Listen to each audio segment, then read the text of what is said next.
Toco o terceiro sinal e abre-se as cortinas. Uma luz branca forte acende e ilumina o palco. Meus olhos brilham, meu coração pulsa forte, minha respiração aumenta. E um sentimento de felicidade enorme. É o teatro entrando na minha vida, a arte alimentando minha alma, é o palco virando a minha casa. Lá vem eles, lá vem elas, sagrados atores, lindos e imponentes, fortes e brejeiros, irradiando a criação. Comédia, drama, música e ação. Eles pegam na minha mão e me levam para o mundo da magia. Me apresentam Shakespeare, Nelson Rodrigues, Albi e tantos outros. Eu aprendi, cresci, melhorei e entendi que o mundo sem a arte, ele não pode existir. Fui estudar, pesquisar, produzir, evoluir. E hoje estou aqui apresentando o que entendi ser artista. Viva comigo essa experiência e façamos juntos um mundo melhor. A arte salva, cura, educa e resiste. Muito boa noite, estamos começando mais uma edição do nosso querido programa Ser Artista Podcast, nosso canal do YouTube, toda quarta-feira às 8 horas. Como vocês sabem, esse podcast é oriundo desse livro que eu tenho muito carinho de ter feito com o jornalista Laudo Bock, pela HarperCollins, e lembrando que no dia 6 de março a gente estreia a peça Ser Artista no Teatro dos Quatro. Anderson Miller e Helena Carvalho no elenco, direção de Beth Goulart. Os ingressos já estão à venda. Corram e garantam seu ingresso. Hoje, como sempre, eu começo falando sempre um amigo e um querido talent. Ele é ator, uma pessoa muito generosa, um cara muito querido por toda a classe, Giuseppe Aristônio. Muito boa noite. Oi, Marcos. Boa noite, querido. Um prazer estar aqui contigo. Enorme ter você aqui. Eu é que sinto prazer mesmo. E eu quero começar falando da generosidade porque eu vivenciei isso com você. Você foi muito generoso comigo na Atriz. Eu nem te conhecia pessoalmente, só conhecia você pelo seu lindo trabalho. Quando eu precisava de um ator para entrar em cena em 48 horas, e o Gabriel Gracindo fala para mim, chama o Giuseppe. Eu falei, mas eu não conheço o Giuseppe, eu não tenho nem dinheiro para dar ao Giuseppe, já gastei todo o dinheiro. Ele falou, chama o Giuseppe. Eu falei, mas como é que ele vai decorar em 48 horas? Chama o Giuseppe. E foi o que eu fiz, e foi que deu tudo certo. Você foi generoso, você foi amigo, você foi competente, e eu quero te agradecer hoje aqui, esse momento, quero deixar registrado que eu seria eternamente grato à sua generosidade. Primeiro, porque você não me conhecia pessoalmente. E segundo, porque você foi lá não só usar o seu talento, como foi nos abraçar no momento frágil que a gente estava vivendo. Foi uma experiência incrível, porque o teatro realmente é uma coisa que nos motiva demais, né? A gente fica muito tocado, e quando a gente vê amigos enfrentando dificuldade, como aquela que você enfrentava, num teatro caríssimo, com um cenário, uma produção incrível, o teatro fechado, a peça precisando estrear. Eu falei, vamos lá, né? Vamos ver o que a gente consegue fazer. E você se divertiu, né? Me diverti, acabei me divertindo muito. Foi uma experiência bastante Foi uma experiência saudável, legal, né? Foi legal. Agora, tem uma coisa que me impressionou muito em você, a facilidade de decorar. E não é todo ator que tem a facilidade de decorar. Isso é uma genética ou você adquiriu uma técnica com o tempo? Não, eu acho que isso se deve à leitura, Monte, porque quando a gente... não sou eu que estou inventando isso, é uma coisa de teoria da comunicação. Quando você é uma pessoa que lê muito, você não lê palavra por palavra. Você já tem no seu léxico mental a formação das frases como elas acontecem cotidianamente, tanto na escrita quanto na linguagem falada. Então, quando você lê uma frase, você está falando a frase da linha de cima, mas você já está lendo a linha de baixo. E isso se reflete na hora de falar. Então, conforme você pega um texto para decorar, você não decora, eu fui na padaria. Né? A frase ela vem inteira e depois já vem a outra inteira. Você vai na ideia e repete as palavras exatas que estão ali. Isso é teoria da comunicação, não Bárbaro. É possível que haja algum pendor natural para fazer isso, mas isso é fundamentalmente um treinamento de leitura. Eu acho que um ator que lê muito pouco, ele, além de ficar muito mal informado, e eu não estou falando ler teoria do teatro, eu estou falando notícias, tudo. ler. ler. Mas ler. você tem o hábito da leitura do livro ou não? Eu tenho, ainda Tem? tenho. Tenho uma vastíssima para os meus... Né? Mas Uma boa biblioteca. eu tenho uma boa biblioteca, uma grande biblioteca, com alguns livros que eu ainda olho para eles e falo, ainda vou te ler. Não te li ainda, mas ainda vou te ler. Mas a maioria eu li todos. Caco falou isso aqui, que ele comprou um livro de 500 páginas. Todo uma dia vez, ele olha para o livro e fala. Você vê que coisa interessante. Uma vez eu estava na casa do Wilker, quando a gente estava fazendo uma peça juntos, e ele tinha uma biblioteca para lá de espetacular. E para lá de espetacular. E eu às vezes perguntam isso para mim quando vão em casa, e eu perguntei para ele falei, Zé, você já leu tudo isso? Ele falou, não, tudo não. Mas o livro não é só... Olha que lindo o livro ali. Lindo. Uma hora eu leio. Lindo. Uma hora eu vou ler isso, sabe? É porque até o livro no papel, ele também nos traz... Não sei se é porque a gente já é mais velho. A gente é a geração do papel. A gente é a geração do papel. Mas há uma relação amorosa Total. com o objeto. Total. Você está entendendo? Você carrega ele... um tablet você carrega também, mas não é a mesma coisa que virar uma página. Não é mesmo. Eu leio também. Eu não tenho a menor relação afetiva com o tablet. Agora até a televisão está abolindo esse negócio de capítulo, né? Ele te manda um e-mail com os capítulos. E você tem que se virar, imprimir. Ou imprime ou vai com o seu tablet. Você sabe que foi bom você falar isso? Porque isso é um problema para mim, tá? Eu que lido com a geração dos atores mais velhos, eles são da geração que eles gostam de imprimir, marcar com a canetinha fluorescente a frase, estudar, e não tem menor relação com o tablet para isso. Como é que você faz atualmente? Eu tenho tablet, eu sei lidar com o tablet, mas eu gosto do papel e, curiosamente, o meu texto não tem nenhum risco. Não? Não tem nenhum risco, nada. Eu não anoto nada, eu não faço nada. Eu leio o texto e vou gravar. Uau! Eu não anoto nada, mas você precisa ter uma consciência interna de enfrentar esse desafio, confiando que você é capaz de resolver isso. Entendeu? Nunca me dei mal. Mas quando você vai entrar no estúdio, agora você leva o tablet? Eu nunca entrei levando um tablet.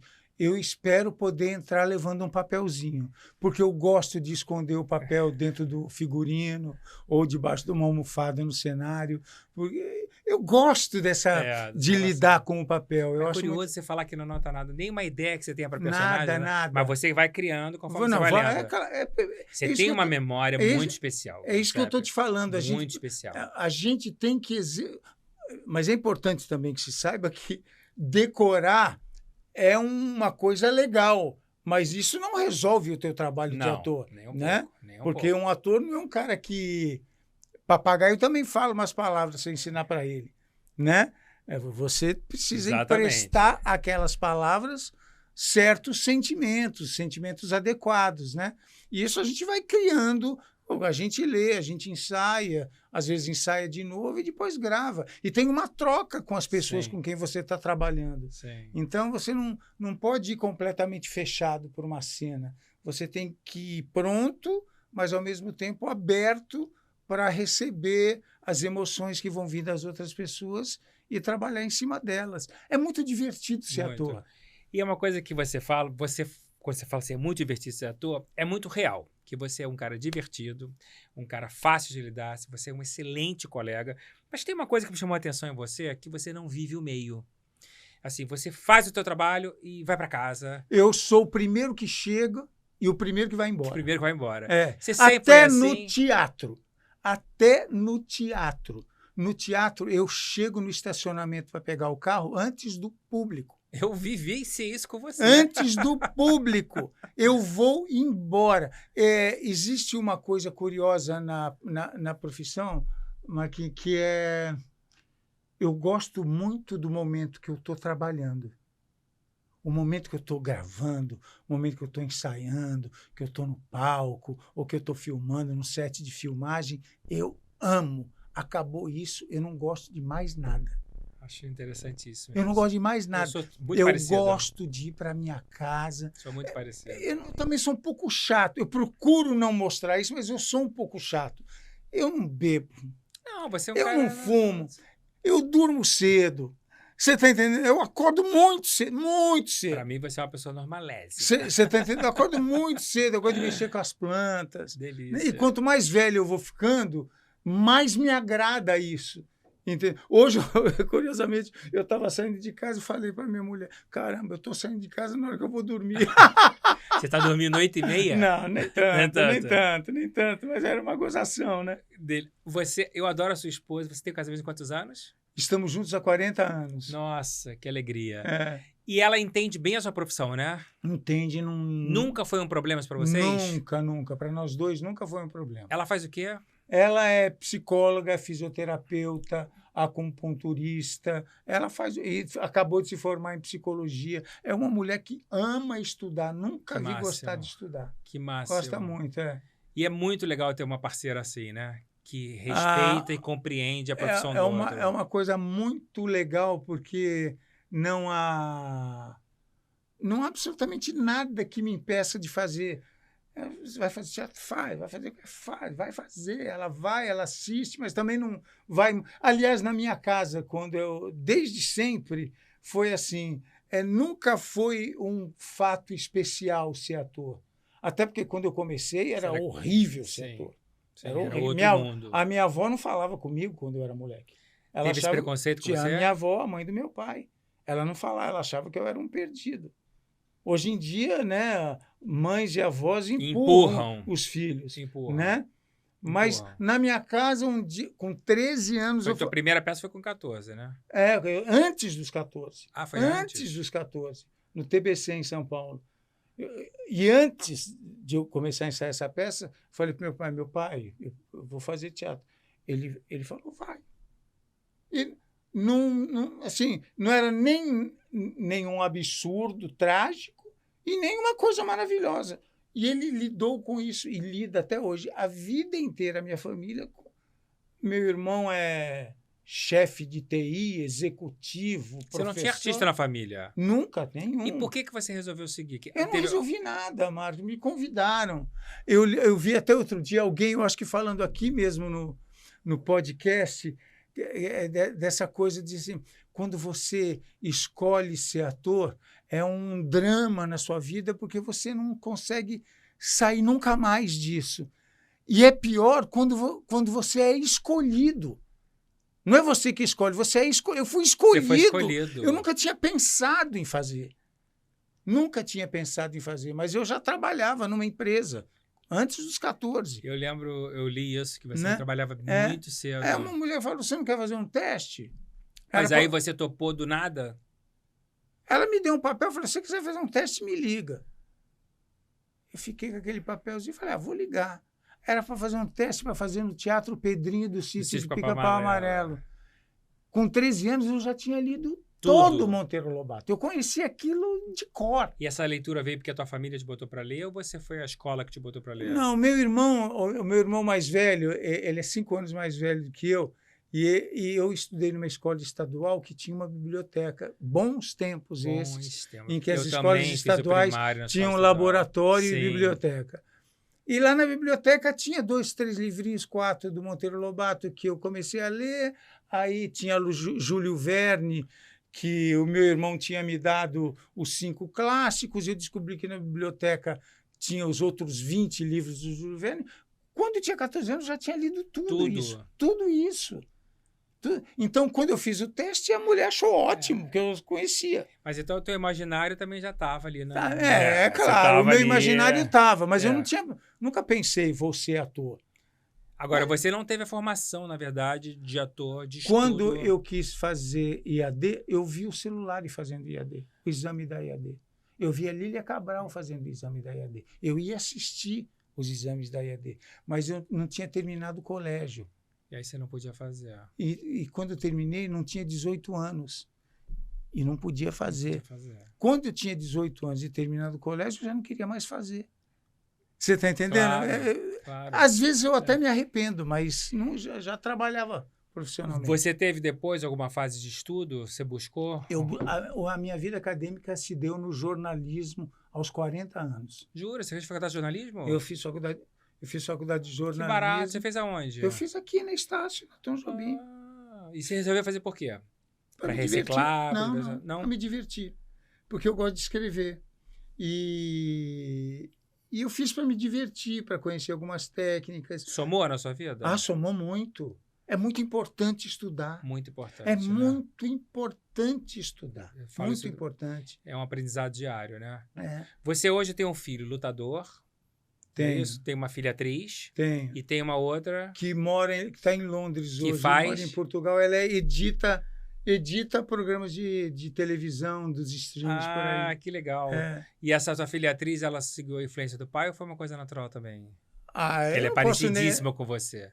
Eu não Lembra posso muito. negar que ela deve ter sofrido alguma influência. Afinal, ela viveu nos camarins a vida Sim. inteira, né?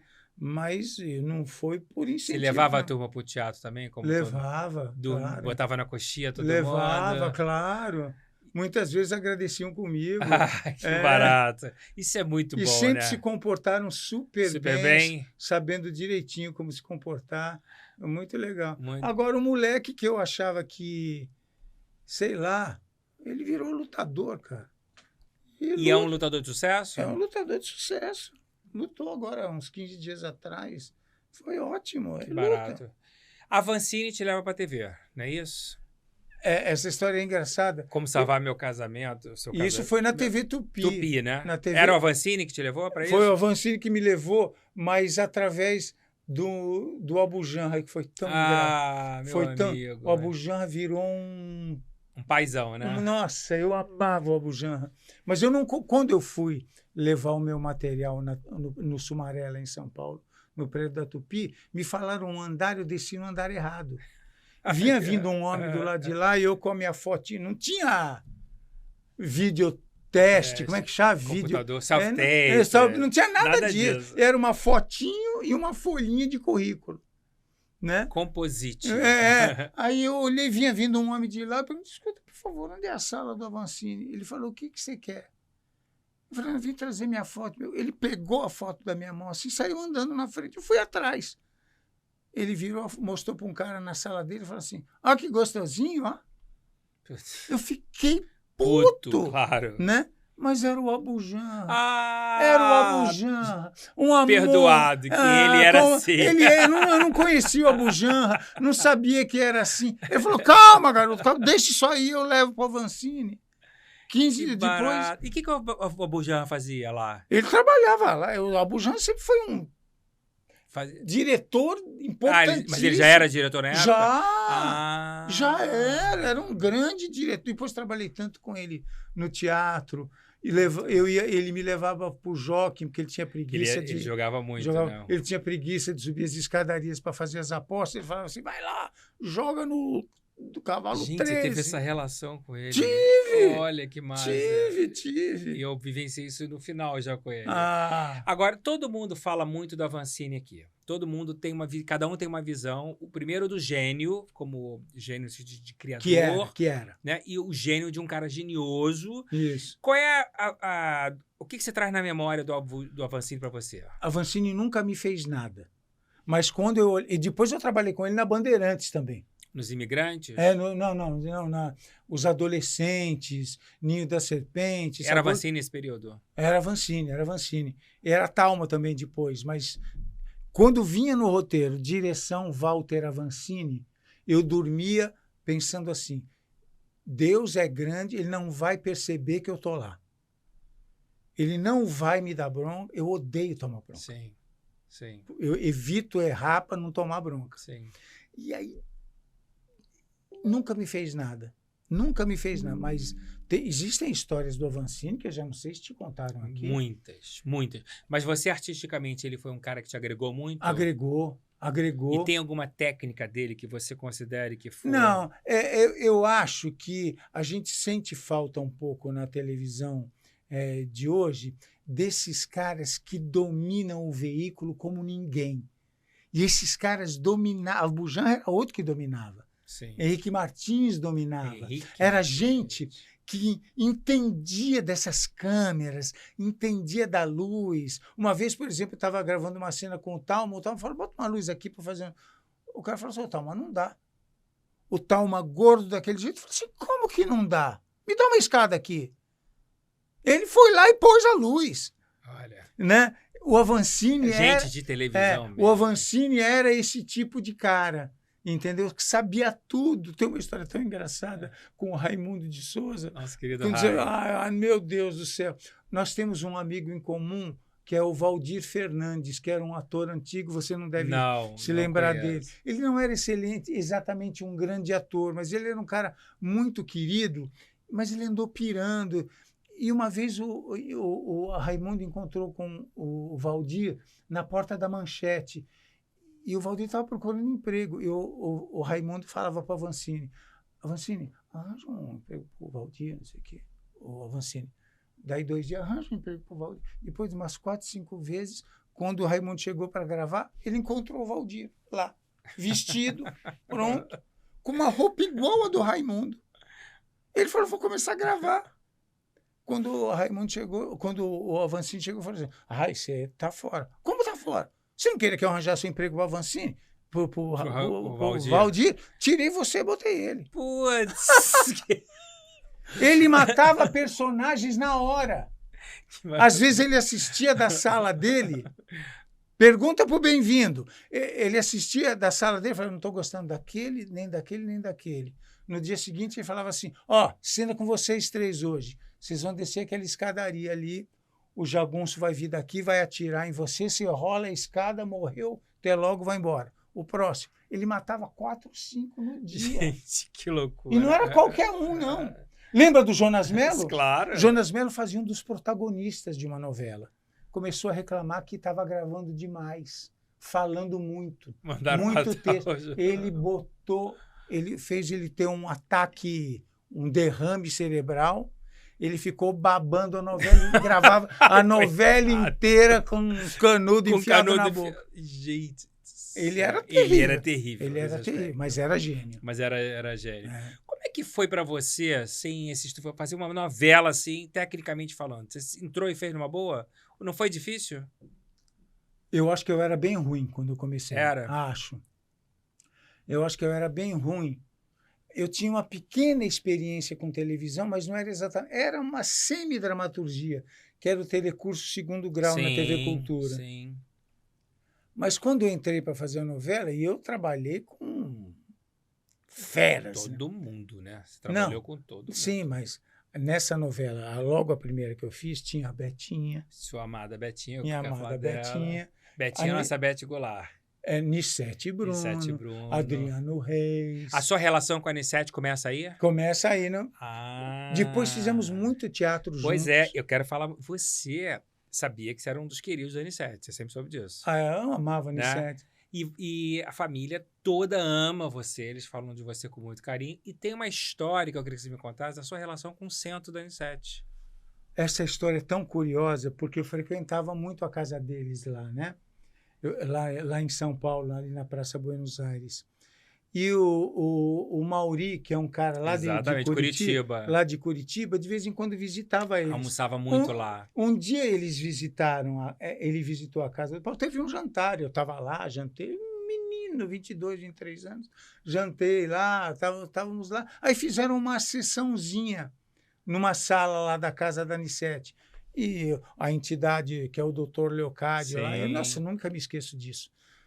Você tinha religião ou não? Não, eu sou de formação católica, mas eu não sou muito... Mas não é praticante? Não. Aí teve aquela reunião, tinha umas 10, 12 pessoas ali. Na hora que acabou, ele falou assim, quero falar contigo. Era eu que estava sentado na última cadeira. Até as pessoas estavam assim, ué, que esquisita. Aí saiu todo mundo, ele ficou comigo, eu falei assim, menino, você tem que falar para sua mãe que se ela continuar tomando aquilo que ela toma por estômago, ela não vai melhorar. Fala para ela tomar isso aqui, ó. Uau. Eu fiquei com aquilo na minha cabeça e a minha mãe sempre teve problema de estômago. Eu, moleque, vi ela tomando um tal de um remédio. Eu comprei o remédio, eu levei para... Já não morava mais lá, mas levei para minha mãe e falei, mãe, aconteceu isso, um cara de um centro assim e tal, falou que você tem que parar de tomar isso e tomar isso. E minha mãe melhorou. E sua mãe é católica? Sua católica. Não, mas a gente é meio sincrético, né? Todo mundo. Né? A gente bate com as duas. Com as duas. Aí Como eu já estava trabalhando com a Anissete no teatro, naquela época a gente fazia teatro terça, quarta, quinta, sexta, sábado, domingo. E eles tinham o Teatro Paiol lá em São Paulo. Fiz várias peças com eles. Fez muito no Paiol? Fiz Dona Rosita Solteira. Isso mesmo. Fiz as 2 peças do Paulo, Infalível Doutor Brochá, Mãos ao Alto de São Paulo. Fiz um monte de coisa. E era adorável conviver com eles. Não, era um máximo. Adorável. E com a Anissete, então, era um máximo. Chora até hoje a morte dela. Assim, quer ir para o centro? Eu falei, vamos para Curitiba? Aí a gente saía domingo, eu e a Anissete. De São Paulo. A gente saía domingo à noite de São Paulo, pegava um ônibus. Anissete e eu, sentadinhos lado a lado. E chegávamos de manhã lá, ficávamos na casa do Mauri e depois íamos lá para o centro. O cara fez uns tratamentos em mim, era legal, o negócio era... Que barato. Né? Isso mudou você de religião? Mudou o teu olhar da vida? Eu nunca fui muito e continuo... Mas respeito bastante todas. Você frequentou especificamente o centro da Anissete? Eu andei frequentando um tempo atrás aqui, porque meu filho... Sono de Ângeles? Exatamente. Eu adoro, eu vou. Ou seja, né? Adoro. A gente até doa umas coisas para lá e tudo. Doa, tem umas palestras maravilhosas. Gosto muito. Assisti algumas coisas lá, mas eu não sou muito... né? Eu não frequento muito, não. Né? Agora, Giuseppe, como faz falta uma pessoa como a Anissete, não? A Anissete era uma pessoa espetacular. Fora da curva, né? Se você não sabe como me doeu a morte da Anissete. Eu chorei um mês. E graças a Deus eu tenho a honra de poder conviver com Bárbara, com Beth, com Paulinho, porque as memórias ficam muito ali. Paulinho era pequeno, eu ia assistir ele fazer ginástica olímpica. Que fofo. Sabe? Muito, muito gostoso. E Bárbara, uma querida. Você trabalhou com a Beth em algum momento na televisão? Ou não? Eu trabalhei na Tupi. Na Tupi. Depois trabalhei na Globo e trabalhei E na Tupi acho que a Beth já era Beth Goulart, né? Embora ela fosse novinha, acho que tinha 18 anos. Ela já tinha uma carreira. Não, ela era star. Star, né? Eu lembro que uma vez ela falou, vamos comigo comprar um carro? Ela tinha 18, acho que ela tinha acabado de pegar a carteira. Acho que ela tinha acabado, então a mãe liberou para ela comprar um carro. E nós fomos numa agência... Ela falou, eu quero esse. Até comentei com ela outro dia, era um Chevette jeans. O Chevette jeans é aquele ele era vestido de jeans, parecia uma calça jeans. Era moderníssimo na época. Eu nem lembrava disso. A Beth, eu fiquei impressionado. Ficou maravilhado, né? Ela abriu a cara, fez um cheque, pagou o carro como se fosse meia dúzia de pãezinhos e foi embora. E você maravilhado. Achei linda. Quem te leva para a Globo para Vida Nova? Porque eu acho que Vida Nova é um turning point da sua carreira. Eu já tinha feito... Eu lembro muito bem de um teste que eu fiz, não sei se fui para o Anos Rebeldes, que eu até comentei com ele, isso foi muito engraçado. Fiz um teste para o Anos Rebeldes com o Cécio Thierry, que dirigiu o teste. E ele dirigia bem. Eu lembro direitinho da certeza absoluta que eu não tinha passado. Quando acabou o meu teste, ele fez assim para mim. Sabe? Aquela cara de nojo. Falei, não me dei mal. Mas aí pintou esse teste para fazer Vida Nova. Eu fiz com o Maurão Mendonça. O diretor ou o pai? Não, o diretor era o Buri. Mas o ator que fazia o pai comigo, que na verdade quem fez na novela foi o Paulo José. Eu lembro disso. Outra experiência incrível. Mas foi o Maurão Mendonça. Vira e mexe, ele fala, eu que fiz o teste com você. Ele lembra? Lembra. Acabou o teste, o Buri me pegou e me levou para o Paulo Biratã. E falou, é ele aqui. É o Paulo Biratã. Vai para casa. A gente te chama. E chamaram mesmo. Você entra na Globo nesse momento como um galã? Você tinha tipo, como fosse uma aposta deles, não foi um pouco isso? Não sei se foi isso, não. E eu vou te dizer por que eu acho que não foi. A novela, ela fez muito sucesso, embora ela tenha sofrido um drama terrível. Foi a última novela do Laurinho Corona. Estava muito doente na novela? O protagonista, éramos 3. O português, o Lauro Corona, o Arutim com quem eu trabalhei muito no teatro em São Paulo também, que fazia o árabe, o turco, Luiz e eu, o italiano. Éramos 3 histórias de 3 imigrantes que vieram do exterior para começar uma vida nova na capital. Para mim não era novidade, que é a história do meu pai, igualzinha. Sim. Né? O sotaque eu tenho Sim. fácil. E uma novela linda, né? A novela era linda, Linda. só que o Laurinho ficou doente. Então ele teve que se afastar. E, embora tenha sido trágico, o meu personagem cresceu muitíssimo. Mas olha por que eu acho que eles não estavam apostando nada em mim. Embora eu tenha ficado muito amigo do Paulo Biratã, quando a novela faltava uns 2 meses para acabar, o Jaime me chamou da Manchete. Ele me chamou da Manchete e falou, tem uma novela para a gente fazer. Era Cananga do Japão. Né? Eu achava que eu tinha que continuar na Globo. O Jaime ia me pagar 5 vezes. Eu ganhava pouco. Eu estava começando na Globo. Mas ali você virou a tua carreira. Você virou a tua carreira. Mas a Globo não te segurou. Eu falei, Paulo, o Jaime lá da Manchete está me chamando. Ele falou, vai. Uau. Eu falei, como assim? Jaime, eu não quero ir. Eu acho que o Paulo, eu não quero ir. O momento é de eu ficar aqui. Ele falou, vai. Eu falei, eu vou ter que começar a gravar lá. Ele falou, vai. Mas eu estou gravando aqui. Ele falou, a gente dá um jeito, você grava lá, grava aqui. Eu falei, eu vou ter que assinar contrato. Ele falou, assina. Eu fiquei contratado 2 meses da Manchete simultaneamente. Que loucura. Simultaneamente. E você gravou simultaneamente? Não, né? Não, mas fiz toda a preparação simultaneamente. Tanto que eu lembro muito bem que uma vez estava tendo um ensaio qualquer lá e tomei uma dura da Cristiane Torlone, que era minha protagonista, né? Que era minha parceira. Tua parceira. Né? A gente fazia par. Tomei uma dura dela que ela falou assim, mas pediram para eu não espalhar muito, que eu estava contratado nos 2 lugares, né? Nunca vi isso. Fiquei 2 meses contratado nos 2 lugares. E ele não se arrependeu depois, não? Acho que não. Que louco. Ela me deu uma dura que ela falou que eu faltava nos... Ela não sabia que eu estava... Não sabia que estava lá gravando, contratado ainda. Você, essa coisa italiana, que é muito gozado hoje a gente com a diversidade, as pessoas falam, né? Ator é assim, ator assado. Você é de uma época que era mais difícil até, eu acho, abrir esse pioneirismo de um estilo. Você sofreu muito preconceito por italiana de papéis rotulados ou não?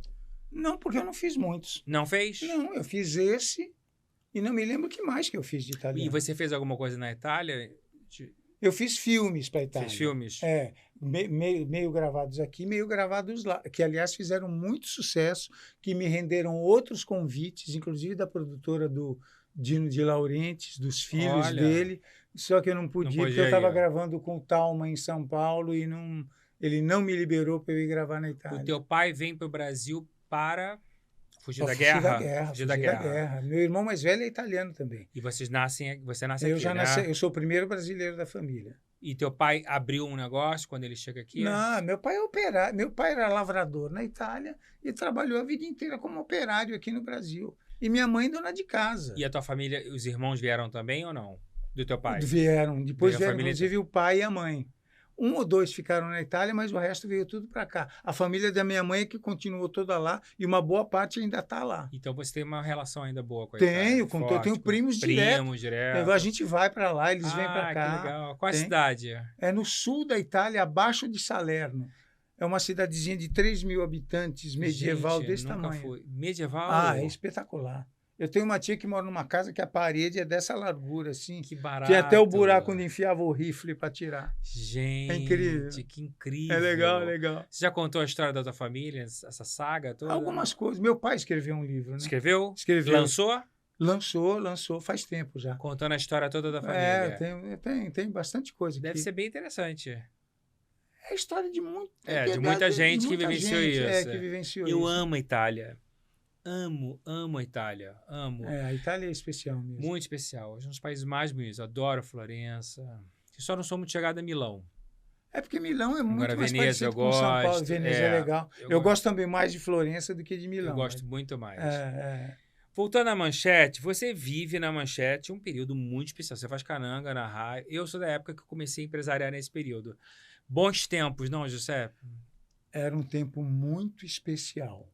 A novela Cananga. Eu tenho histórias com Cananga do Japão de enlouquecer. Conte todas. Eu era casado com Cristiane Torlone e era filho, meu Deus, da Tônia Carreira. Ah, minha amada Tônia. E Tônia Carreira. Você lembra mesmo, podia ser filho dela.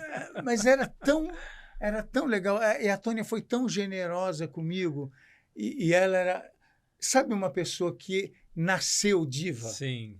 Ela não fazia esforço Linda e nem demais. representava ser diva. Ela simplesmente era. Então, às vezes a Tizuka ou o Jaime, que estavam dirigindo, falavam assim, ok, agora na pausa, vamos mudar de roupa. Quando Tônia saía para mudar de roupa, o pessoal sabia que era folga. Porque ia demorar, porque ela mudava até as unhas. E isso era uma coisa que ela não abria mão. A vaidade, ela mudava até as unhas. Ela era espetacular. E ela, às vezes, falava assim, ó, hoje eu mudei umas coisas na cena, mas ela trazia uma cópia para você. Ela era profissa. Agora, diz a lenda que uma das pontes safianas do Paulo Biratã se chamava Tônia Carreiro. Ah, é possível que sim. A Tônia tinha uma casa enorme no Jardim Botânico, ela gravava Sassaricando. Às vezes ela ia almoçar em casa e ficava 2 horas. Tônia! Mas ela era eu assim. Eu amava. Mas você sabe, quando a gente estava no fim da novela, o meu personagem era meio vilãozinho, né? O Gazola... Quando a gente estava ensaiando, ainda não tinha o protagonista, que o Gazola que entrou para fazer, né?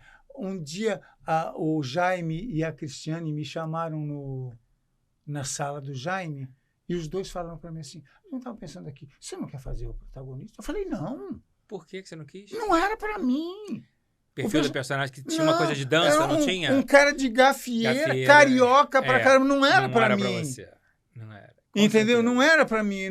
Seria burrice eu fazer aquele personagem. Mas é um barato você falar isso. Porque, às vezes, a sede de ser protagonista te cega para uma ambição errada. Meu personagem era protagonista também. E você era o antagonista. Você teve a maturidade de entender que não era para você. Não é burrice. Eu estou consolidando uma carreira na televisão. Não vou me queimar por causa de uma vaidade besta dessa. E muitas vezes as pessoas vão ser protagonistas sem o preparo para enfrentar aquilo. É legal você Eu acho até que tinha preparo. Eu não tinha... Mas você não tinha um físico terror de personagem. Não era para mim aquele personagem. Quando você faz Ana Raiz, você pega aquela tour, aquela viagem toda ou não? A novela não teve uma cena de estúdio. Tudo externa. Tudo externo. Você viajou o Brasil inteiro? Inteiro. E dirigi também. Ah, não sabia. E dirigi também. Mas eu parei de dirigir. Por quê? Eu não tenho muita paciência com ator. Não? Não.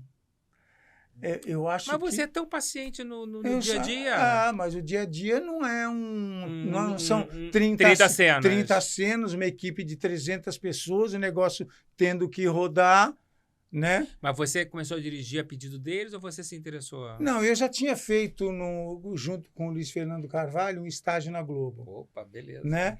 Depois eu comecei como eu estava viajando sem parar. Essa novela viajou 1 ano, Brasil inteiro. A gente ficava 1 mês num lugar, 1 mês no outro lugar. A equipe inteira, tudo. Era difícil ficar só de externa, hein? Só externa, só externa. Difícil isso, hein? Eu comecei a acompanhar o Jaime. E ele começou a me botar debaixo do pano preto. Eu comecei a ver. Um dia a gente estava na Chapada de Guimarães e ele falou assim, você está pronto? Eu falei, para quê? Ele falou, para dirigir. Eu falei, tô. Ele falou, então, tô. Faz aí que eu vou embora. E me largou figuração, equipe, tudo, e eu comecei a dirigir. E dirigi tranquilo, deu tudo certo, sem problema. Ele me chamava para assistir de noite, as cenas ficavam boas, tudo certo. Mas eu tenho um pouco... existe uma parcela, é pequena, mas ela é barulhenta da nossa categoria, que acha que o mundo mora no umbigo dela. Entendeu? Perfeito. E atrapalha o andamento do trabalho. Então, eu percebi em pouco tempo, em 3, 4 meses, das duas uma. Ou eu morreria como o Paulo Biratã, cheio de ponte de safena. Estressado, puro estresse. Ou me matariam com uma paulada na cabeça, porque eu não ia aguentar. Eu não ia aguentar aquilo. Então, eu parei de dirigir. E você acha que televisão também é arte de esperar? Mas os mais velhos que falam, né? Vocês pensam que eu ganho para trabalhar? Não. Eu ganho mesmo para esperar. Ele tinha muito trauma de televisão por causa disso. Eu acho um saco ficar esperando televisão. Erso que diz, eu levo um livro, leio É isso, e fico quieto ali no meu Fica canto. quieto lendo, arranja uma ocupação. Uma ocupação. É. Muito bom. Quando você volta para a Globo, Fera Ferida, é um segundo marco na sua carreira, assim, de consolidado de um momento? Fera Ferida foi tão espetacular. Porque eu lembro de você, assim, muito bombado em Fera Ferida. Fera Ferida foi tão espetacular porque era um personagem que, a princípio, era muito pequenininho, mas eu estava cercado. Olha por quem que eu estava cercado. Lima Duarte, Wilker, Suzana Vieira, Hugo Carvana, Nossa Otávio Augusto, Senhora. Cláudio Marzo, e todos eles fizeram assim para mim, ó. Entra, moleque. Divirta-se. Que E barato. compraram a minha onda. Sabe? Eles compraram a minha onda. Suzana Vieira comprou minha onda. Eu não sei se é porque eles viram que eu era meio amigo do Wilker. Então eles me deram essa moral. Todos eles.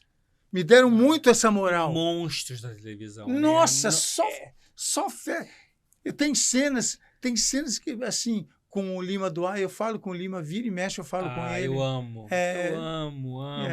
Amo o Instagram dele, inclusive. É muito bom. É muito legal. Bom, muito bom.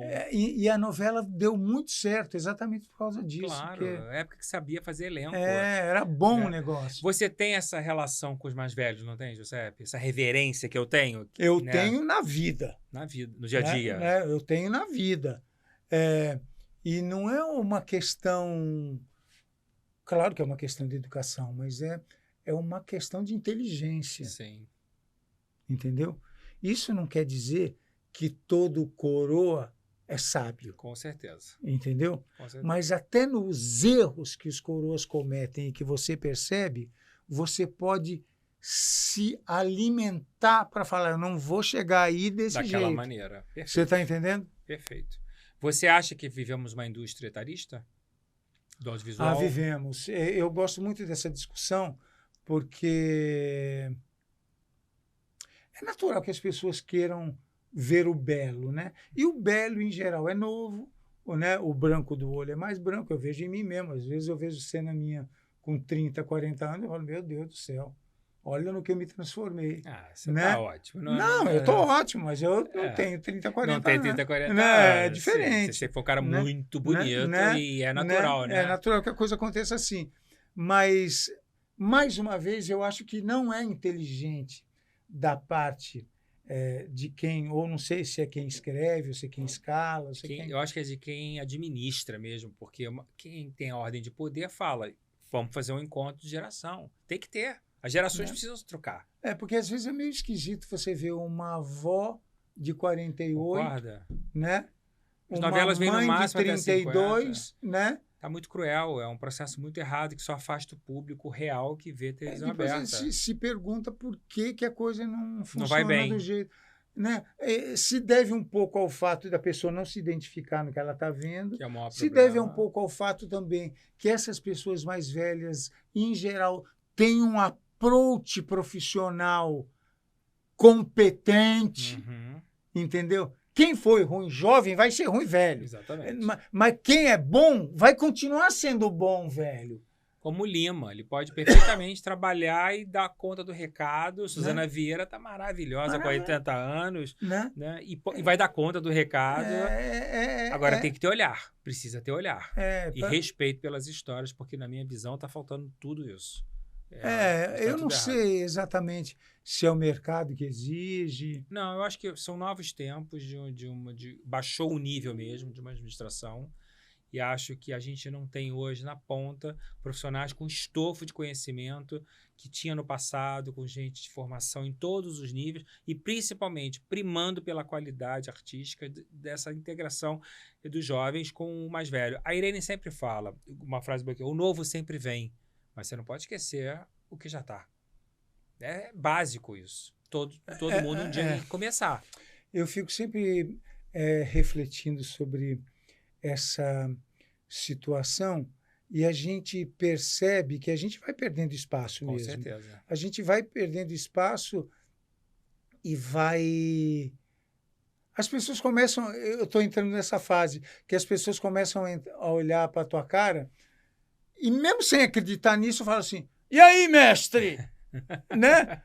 Mas só Você que é o mestre, sim. mas- com e aí, certeza. né, a gente virou mestre, né? Só que você não quer Mas ser né? endeusado, você quer trabalhar, né? Vamos trabalhar, gente. Mestre nada, vamos jogar. Mas a velhice te assusta? Não é bom envelhecer. Não? Não, não é. Tem coisas, por exemplo, Você existem... tem medo de envelhecer? Não, medo não. Meu pai tem 95. Que maravilha. Natália vai fazer 95, É, tá ótimo. Meu pai tem 95. Até porque é melhor envelhecer do que não envelhecer. Claro, é um privilégio. Né? Mas o lance de você envelhecer te coloca... você tem muitas perdas. Começa a doer um joelho, Sim. às vezes... O limite do corpo, né? né? O corpo começa a doer um pouquinho aqui, um pouquinho ali, mas isso ainda não me afeta muito. Mas me dá uma certa placidez. Algumas coisas com as quais eu me incomodava muito, eu já me incomodo menos. Te traz inteligência emocional. Né? Talvez seja isso. Você fica um pouco mais Compreensível, né? tranquilo em relação às eu tô coisas. nessa fase. Isso é a muito vida bom. assim. Tem uma novela que você fez, o Colégio Brasil. Eu estou falando desse exemplo porque muita gente que passa por aqui fala do Talma com muito carinho. Roberto Talma, nosso querido Roberto Talma, uma pessoa que eu adorava. Isabela Garcia tinha uma relação com ele de pai. As pessoas referenciam muito ele como um cara de boas índole, de boa referência artística. E eu gosto de enaltecer quem construiu a história da televisão brasileira. Que memórias você traz do Talma? O Talma, para mim, foi muito, muito, muito, muito importante. Muito importante. Quando a gente fez Colégio Brasil, ele me convidou para fazer o protagonista. Quando nós chegamos na reunião de elenco, o Taumaturgo, meu amigo desde... o Taumaturgo é um querido. Um beijo. Né? Você sabe que nós gravamos um especial Ser Artista, eu e ele, Paulo Gorgulho, Ana Lúcia Torre e Bárbara Bruno. Maravilhoso. Vai ao ar dia 21 de janeiro no programa Sensacional. Foi muito legal. A gente estava sentado na mesa assim para fazer a reunião de elenco e eu cochichei para o Taumaturgo assim: Tá, será que esse negócio vai dar certo? O Talma me chamou. Ele falou: pô, José, você é o protagonista da porra. Como não vai dar? O Talma, eu só trabalhei com ele lá na Bandeirantes faz não sei quantos anos, ele tá me chamando. Claro que vai dar certo, você é o protagonista. Deu super certo. Deu super certo. Deu super. E o Talma, ele era. Esse sabia. Esse sabia. Sabia tudo. Sabia tudo de texto, sabia tudo de luz, sabia tudo de câmera, gostava de ator pra caramba. Preservava as relações. E não tinha a pretensão. Ele era duro quando precisava ser duro, com quem precisasse ser duro, mas ele não tinha. Como ele sabe que eu decoro fácil, às vezes ele falou: tem uma cena para gravar aqui, Giuseppe, é essa aqui, ó. E ele dava o texto dele para mim, para eu ensaiar, para poder gravar. E no meio desse processo, o Taumaturgo está nessa também. A gente estava fazendo essa novela, ele falou assim: vamos gravar um especial? Eu falei: Talma, como que nós vamos gravar um especial? A gente grava aqui o dia inteiro, todo dia, toda hora, o tempo inteiro. Ele falou: eu, você, Tatá, Jandir, não sei quem. O que você faz da meia-noite às 6? Putz, que maravilha. E era um quê? Um texto? Era o homem que comprou a morte. Eu protagonizava de novo. Ele gostava de mim. Que maravilha. Ele gostava de mim. Gostava de você. Existe isso em algum lugar passando. Pro SBT também? Era pro SBT também. No SBT deu menos traço de Ibope. Não tinha nada a ver com o SBT aqui. Mas era legal. Porque ele falou assim: porque nós vamos chamar o Plínio Marcos. Eu gravei com o Plínio Marcos. Que maravilha. Né? Nas madrugadas, a gente saía da gravação do Colégio Brasil, passava na casa que o Talma morava lá, tomava um lanche, gravava a noite inteira, voltava para a casa do Talma, tomava o café da manhã e voltava para lá. Isso é a paixão que é da geração do passado. Isso é o exemplo o pessoal do que era essa geração. Fazia porque gostava de fazer. Pô, você acabou de contar a história máxima da paixão. Gostava de fazer. Não era o dinheiro que estava em jogo, não era a fama, não era o sucesso. Não, vamos fazer. Vamos fazer. É o caso das atrizes todas que a gente convive, a Natália, a Irene, a Ana Lúcia, elas querem fazer. A Rosa Maria, elas não estão Eu acho que ele vislumbrou a possibilidade do Plínio Marcos fazer alguma coisa. Aí ele falou: vamos fazer. Maravilhoso. Não é legal? Maravilhoso você contar isso. Incrível. Você tem uma história com a Record muito bonita, Tem. né? Você tem essa consciência. Tenho. Né? Você é um pé de coelho da casa, a casa adora você. Você vai fazer mais um trabalho lá. Mas você, quando eu fui olhar, estudar tudo que você fez, é impressionante como você fez as melhores obras da Record, como você é camaleônico nas suas transformações, como você tem milhares de caras. Né? Isso é uma coisa que você buscou, essa transformação de novela para novela, ou é uma proposta artística que é feita para você? Não. A maioria, exceto o cabelo raspado Do 10 Mandamentos. dos 10 Mandamentos, que era uma exigência dramatúrgica, o resto eles me deram muita liberdade para inventar. E você inventava? Eu inventava, por exemplo, só para você ter uma ideia, eu vou fazer agora a Rainha Esther. A Rainha Esther é a 4ª vez que eu faço. Só que personagens diferentes. Personagens diferentes. Eu fiz no teatro com 17 anos, na Hebraica, em São Paulo. Eu fiz as 2 versões anteriores da Record, em 98, onde eu fazia o Rei, em 2010, quando eu fazia aqui, vou fazer de novo agora. Nessa versão de 2010, eles queriam um personagem todo barbudo, né? Eu sugeri a eles fazer só barba, deixar sem bigode. Eles toparam. Entendeu? Então, fazer uma... E não tinha... Ficou esquisito, sabe? Ficou uma coisa interessante. É bacana isso. Você gosta de fazer novela bíblica? Eu não tenho problema nenhum em fazer novela. E você já leu a Bíblia? Porque você fez tantas novelas bíblicas? Eu li... Tem passagens muito bonitas, né? Eu li coisas. Como é que é a tua relação, Giuseppe, com os diretores de uma maneira geral? Você é aquele ator que gosta de ser dirigido, que você gosta que o diretor interfira na sua atuação, ou você prefere que o diretor faça só as marcas e você segue a tua intuição? Não, eu prefiro que o diretor seja ele mesmo e faça o que ele acha que tem que ser necessário. Mesmo discordando de você? Mesmo discordando de mim, e eu obedeço ele se eu achar que ele está coerente. E se você não achar? Eu vou procurar dar uma argumentada. Se mesmo assim ele achar, eu falo, pois não, e faço. E agora tem a questão dos preparadores de elenco. Você é da geração que não tinha isso. Isso é uma questão agora que tem sempre, né? Tem desde o coordenador de intimidade, os preparadores de elenco, que eu particularmente gosto muito da ideia. Eu acho que alivia um pouco a função do diretor, ajuda muito na concentração. Ajuda muito, inclusive, no resultado final. No resultado final. E ajuda no rendimento do trabalho. Exatamente. Especialmente quando você trabalha com gente mais nova que não tem tanto estofo. Know-how para isso. Você gosta desse processo? Eu não tenho problema nenhum com ele. Você gosta dessa troca do preparador? Eu gosto de teatro, eu sou de teatro. Você trabalhou já com o Milevich? Não. Alguma vez? Não. Eu vou trazer aqui o Eduardo Milevich. Para mim é um dos melhores que eu argentino. Mas hoje tem uma turma muito boa, né? Tem. Cada vez mais as pessoas estão preparadas para isso. E estão fazendo isso muito bem. E eu acho que é importante para o trabalho, porque, por exemplo, a gente está numa fase agora dessa minissérie que a gente está fazendo preparação.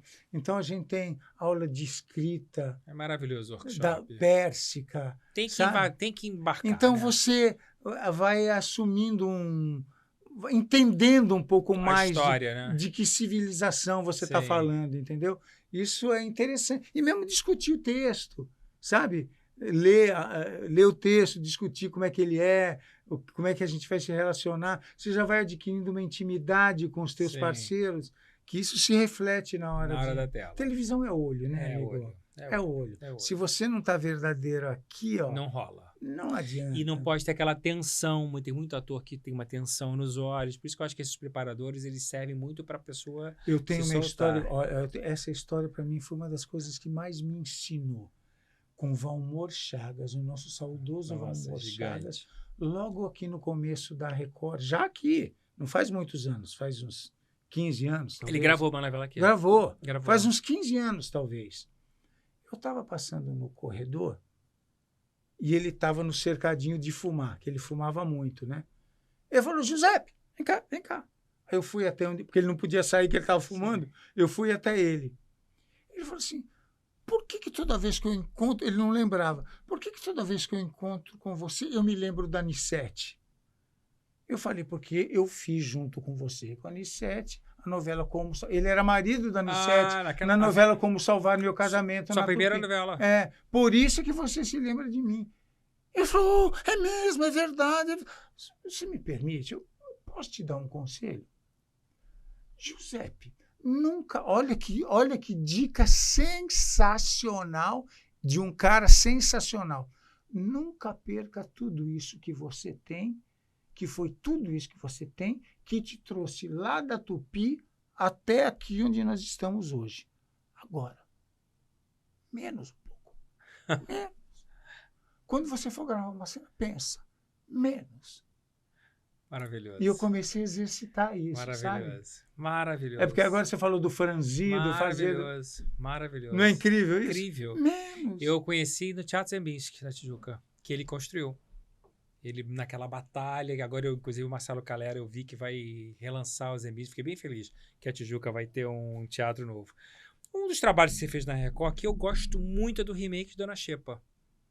Eu acho que a Angela Leal fez muito bem. Fez. E acho que a Record cumpriu muito a sua função, assim, de um remake que era um grande sucesso com a Yara Cortes.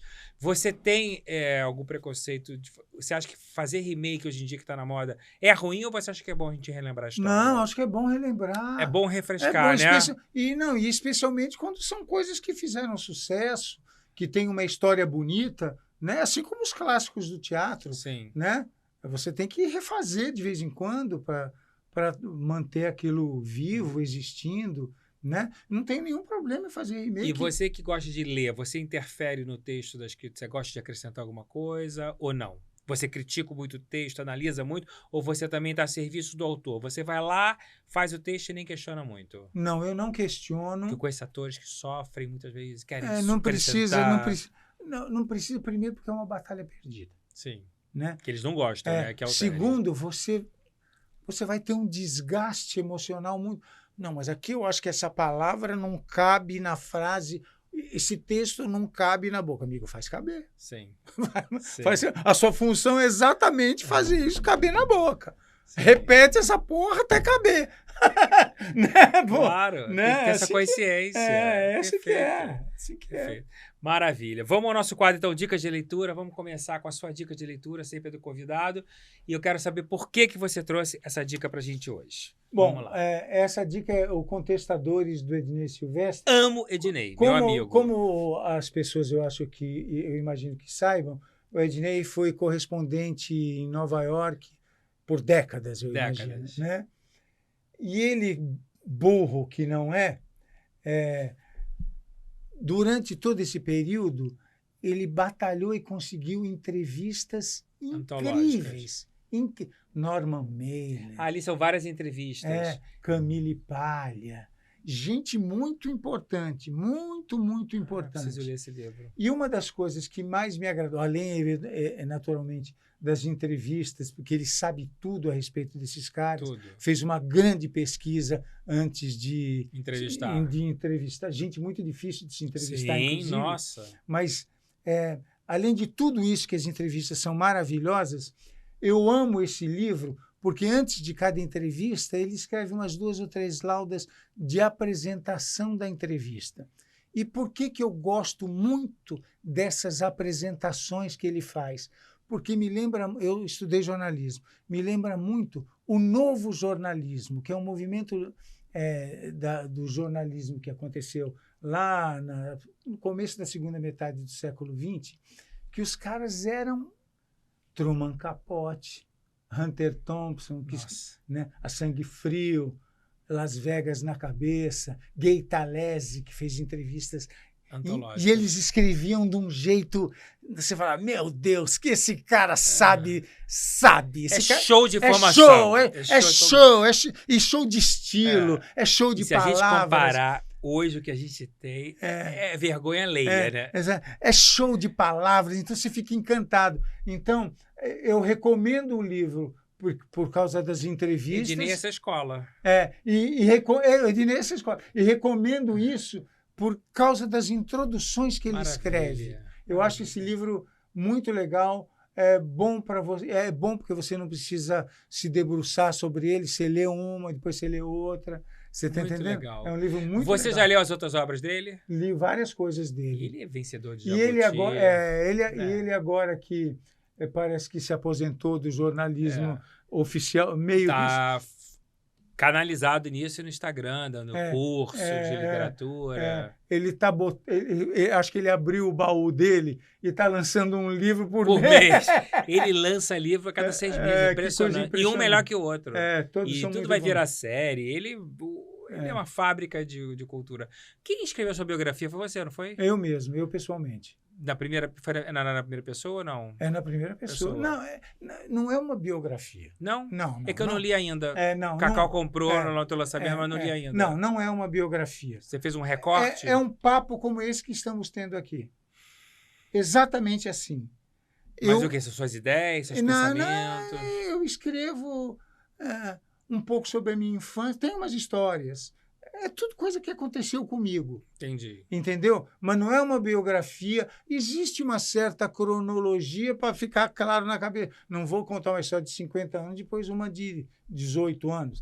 Ela tem uma cronologia, mas não estou contando. Meu pai se chama tal, minha mãe se chama tal. Mas você conta a tua história de uma maneira geral. Conto de uma maneira geral coisas que marcaram a minha vida de uma maneira muito informal, pensada para ser informal. Eu gosto disso. Entendeu? Que fica mais, chega mais. Tem bastante fica a tua voz aqui quando a gente lê. Tem bastante fotografia e a ideia é essa mesmo. É um estilo absolutamente falado. Falado. Ótimo. Muito bom.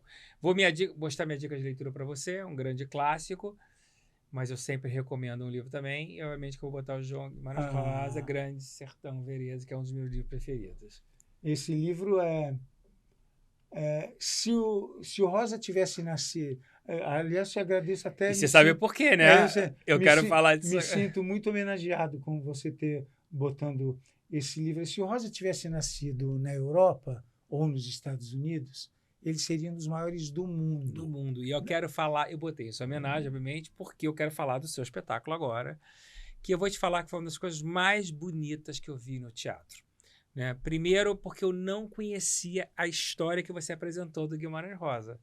Não tinha noção daquele processo, daquele estresse para chegar na Academia Brasileira de Letras, que ele morreu logo depois. Achei o recorte do texto muito bom. Não acho nada didático, pelo contrário, muito humanizado. A montagem, a sua concepção é incrível, porque você ficou a ele igual. E o público se delicia. Acho que você fez uma montagem antológica, merecedora de todos os prêmios. Acho que é o teu espetáculo o resto da vida, né? Você não vai nunca parar de fazer. Seguramente não pararei. E eu queria que você contasse o porquê que você optou pelo Guimarães Rosa e o processo do espetáculo e o resultado do espetáculo. Mais uma vez, a minha vida é feita de alguns acasos. Em 22, ainda o ano passado, eu completei 50 anos de carreira. Quis me homenagear a mim mesmo. Por isso escrevi esse livrinho que eu lancei na Bienal de São Paulo e por isso queria fazer um monólogo que eu nunca tinha feito. Monólogo. E como eu sou muito amigo do Neco há muito tempo, maravilhoso. Eu falava, Neco, o que você acha disso aqui? De uma bosta. E isso aqui? Isso não tá bom, não. Você foi pesquisando ou foi ganhando texto? Fui pesquisando, ganhando texto, coisas que eu já tinha, né? Aí, depois de umas 6, 7 que eu mandei para ele falou, e isso aqui? E me deu esse texto, O Pormenor de Ausência. Quando eu li, eu falei, Neco, isso é muito louco, é muito legal. Ele falou, vamos ler eu, você e a Lívia? Olha que coincidência. A Lívia é autora, né? A Lívia é autora e é prima do Neco. E é doutora em Guimarães Rosa. Que maravilha. Ela escreveu esse texto baseado em todos os arquivos pessoais do Rosa. 98% do texto são palavras do Rosa. Que maravilha. Ela não escreveu quase nada. Ela compilou. Arquitetou aquilo. Tudo. E esse texto é muito orgânico. É o trabalho de doutorado dela. Esse é o trabalho de doutorado dela. O texto é deslumbrante. É difícil para fazer... mas eu acho que o resultado final ficou muito claro para o público. Muito. Né? E você é parecido com ele. Não sei se sou parecido. Você ficou. Você ficou. Mas eu vou dizer uma coisa para você. O Neco foi muito feliz na direção. O Neco ama atores. Ama. Ele ama atores. Por isso que ele é um cara tão especial. E ele ficou muito... Uma hora ele falou assim, vamos começar a ensaiar? A gente não tinha estreia, não tinha dinheiro, não tinha nada. Foi fazendo. Vamos começar a ensaiar? É Falei, aquilo que fala, vamos. é a verdadeira paixão, né? Vamos lá. Então, marcamos na casa dele. Primeiro ensaio. O texto tem 20 páginas. Eu cheguei lá com 8 decoradas. No primeiro dia de ensaio. Nossa Senhora. No primeiro dia de Esse é um ensaio. fenômeno. Aí ele ficou Eu nunca vi isso na minha vida. Você e Fagundes. Ele ficou entusiasmado. Aí nós começamos a ensaiar. Aí, de repente, um dia livre veio. Aí, um dia eu fui no Laura Alvim e falei, tem que dar para quem para fazer teatro aqui? A mulher falou, aqui, Giuseppe, faz aqui, ó. E me deu aquele porãozinho. Aquele porão. E em 15 dias tinha que estrear. Aí nós estreamos. Nossa, você ensaiou a peça em 15 dias? Ensaiamos. A gente ensaiou, acho que um mês e meio, uma vez por semana, e depois uns 15 dias. Nossa, muito pouco. Muito pouco. Você acha que as pessoas... Eu não sabia, desculpa-me, daquele recorte do Guimarães. As pessoas sabem daquele período ali? Não sabem. Não sabem, né? Não sabe. Você sabe de uma Até coisa... quando acabou a peça, eu falei, será que eu tô tão ignorante? Não sabe. Não sabe. É uma coisa que é muito curiosa, inclusive. Eu achei que... Eu fiz bastante a peça em Minas. Eu achei, como ele é mineiro, eu achei que em Minas ele fosse conhecido ao extremo. E não é? Há uma camada da população, como aqui também, há uma camada da população que conhece razoavelmente as histórias, um pouquinho a obra e quase nada da vida. Que é o grande que é barato o grande barato da espetáculo. peça. Que o que me cativou em fazer esse espetáculo é isso. justamente contar a história de um ser humano tão grande e com tantas fragilidades como todos Impressionante. nós. Como a gente se identifica, né? A gente se identifica falando, Tempo meu inteiro, Deus, olha é. aí. Né? Ainda mais quando é um imortal. O cara é fogo, nossa senhora. Quando o cara é imortal. Você já fez na BL, não? Fiz na BL. Hoje, dia 15 de dezembro do mês passado, eu encerrei o ano da ABL fazendo esse Que espetáculo. emoção. Todos os imortais sentados ali. Gilberto Gil, todo mundo. Especial, não? Foi muito legal. Fernandona foi? A Fernandona foi lá no Laura Alvim. Ah. A Fernanda ficou 1h30 conversando com a Imagina. gente. Imagina Depois. o que ela não sentiu. Ela sentou na primeira fila e ficou louca. Eu quase desmaiei de emoção. Esse texto da sua peça merece virar um livro. Você tinha que falar isso para a autora. É aqueles livrinhos, né? Que a gente tem as textos. É um texto de estudo. E é um texto de estudo que tem um lado humano muito interessante, que é a fragilidade de um gigante. Que as pessoas acham que quando a gente fica muito grande, que a gente fica... não, talvez a gente fique mais frágil do que nunca. É capaz. Porque a gente fica suscetível a tudo, né? É um peso muito grande para carregar. É um peso muito grande para carregar. Exatamente isso. Todos nós passamos por isso. É. Então, os cuidados são muito maiores. Tudo que é pequeno. O sofrimento também passa a ser maior. É muito. E a tua peça mostra esse lado. Eu encontrei em São Paulo agora, recentemente, uma pessoa que você escreveu no meu Instagram, que é o Valone. Eu fui ganhar um prêmio que eu fiquei muito honrado lá na Assembleia Legislativa de São Paulo pela minha campanha de etarismo, né, de defesa a vocês. E o Valone também era um dos homenageados pela história dele na televisão. A gente está ensaiando aí uma parceria para o ano que vem, se Deus quiser, vai dar muito certo. E o Valone é um desbravador da televisão, né? Um cara que produzia de forma... E ele era sócio do Talma na JPO em São Paulo. Ele participou nessa época? Dessa época, participou. Por isso que você tem tanta... ele estava lá todo dia, ele e a Jorge. Ele e a Jorge. A Jorge se casou com ele, eu acho que no meio daquele processo. A Jorge já conhecia a Jorge de antes, inclusive. Que barato. Sou velho, velho. Eu vou mandar um abraço seu especial pra ele. Manda. Porque eu vi que você escreveu com tanto carinho no meu Instagram que eu queria deixar registrado aqui. Que é uma dupla que eu gosto muito. Eles são muito legais. São operários da televisão. São muito legais. legais. Ali a serviço.